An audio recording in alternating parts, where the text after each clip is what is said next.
Welcome. We've talked before about the notion of judgmentalism and what a poison that judgmentalism is to our sense of well-being, our peace, and often our peace in the world. But the question is, how can you avoid judgmentalism? Because does that mean not having values? Of course not. But it does mean knowing how you respond to things and being able to control that to some degree. And the first place that you can do that is when you realize you are making a comparison. This is often a reflex. We often look at something, a phenomenon, an event, a person, and make a comparison. And that's the first step to judgmentalism, which inevitably will betray you one way or another. I found a couple of wonderful quotes from some early masters on this topic. Let me read them for you. This is Senxian, who's a Buddhist master from the year 700. And he says this: if you want the truth to stand clear before you, never be for or against. The struggle between for and against is the mind's worst disease. That's pretty strong language, the mind's worst disease. But I found another quote from one of my favorites, from Rumi. This is a little longer, but this is what Rumi says. Out beyond ideas of wrongdoing and right-doing, there is a field. I'll meet you there.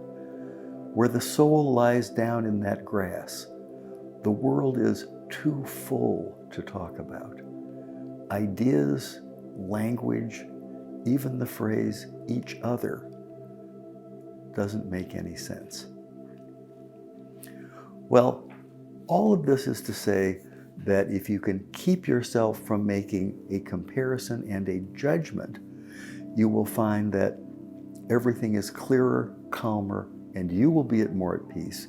And your whole life, particularly your interior life and your spiritual life, will be open and calmer. Now, as I was saying, does this mean that you don't have any values? Of course not.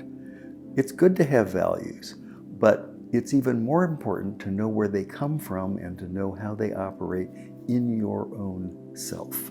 There's nothing more powerful than self-knowledge, nothing more important than self-knowledge. And here's an area in which if you can catch yourself making a comparison as the very first start of a perception, you can stop that and then come to see things clearer and in a more balanced and in a more whole way. This happens to big things and little things. And it often happens when you compare things to ideas that you have about things. What do I mean by that? Let me tell you a story. A good friend of mine tells me that when her son started dating, she had the perfect image of the girl for him and the woman he would eventually marry.